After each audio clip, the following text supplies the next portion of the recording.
One of the leading comics on the UK and international circuit. Please welcome Markus Birdman. Hello, hello.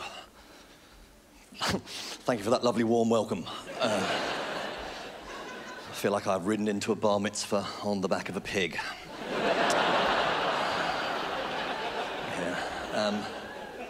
Lovely to be in New Zealand, of course, but I miss my daughter, and I made a baby, madam, with my penis.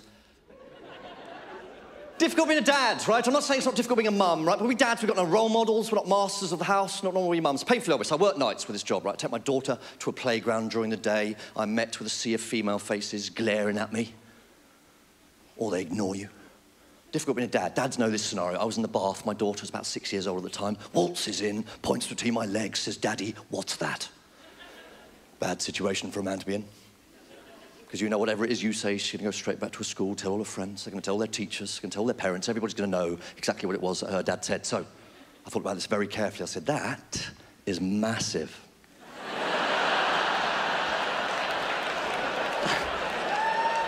Hang on. Those mums, don't ignore me now. So, okay, who's in love? Who's in love? There we are. Four men answered that. You are, you shitbag. Right? It's lovely to hear that, but it won't last. Now, and I don't mean you. I mean all of us have got a false idea about how love is going to be given to us by fairy tales and rom-coms and songs that say things like, we made love all night long. No, we didn't. We did it twice, then I ruined the mood by asking to do something unspeakable. I'm a bit cynical about love, I'll be honest. I just recently split up with my partner of 14 years, ladies and gentlemen. And of course, I'm not nothing usual. We're all adults here. We've all had our hearts broken. And you know this, of course, you know the phrase that splitting up is like a bereavement, isn't it? Except that your ex doesn't seem to have had the decency to fucking die. Now.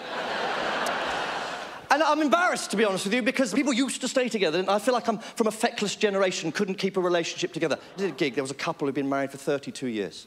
I asked the bloke, what's the secret? He went, well, mate, all the big decisions I make, all the little ones the lady makes. Right? There was a hush while we all wondered what year it was.